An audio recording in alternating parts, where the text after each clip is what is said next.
The Commission was tasked to, among other things, examine ways to improve the veterans' homes and to look into the issue of benefits provided to families of veterans who are deceased and also veterans whose records of contributions were displaced at the National Insurance Scheme.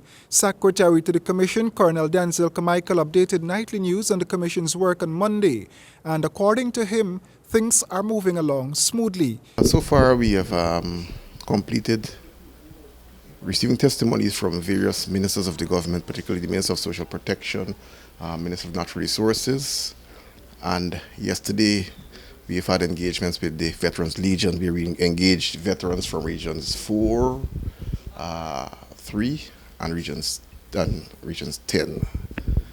That was a fairly fruitful engagement yesterday. We are expected to meet with Brigadier Phillips tomorrow and several other ministers for the rest of this week.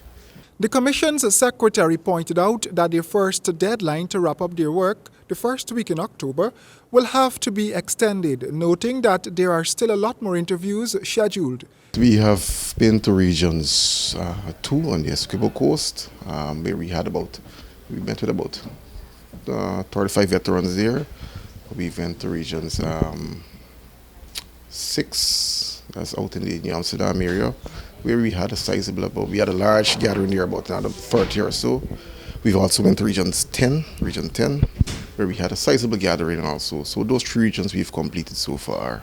While Colonel Carmichael believes it is too early to pronounce on the findings, he shared the following. Basically, the complaints so far that we've received are quite common in terms of NIS issues of wrongful dismissal and issues of the age of retirement particularly, but I don't want to go further into the other details. I don't want to, stage manage this whole report, but let's wait until the inquiry is finished before I can give you some more details.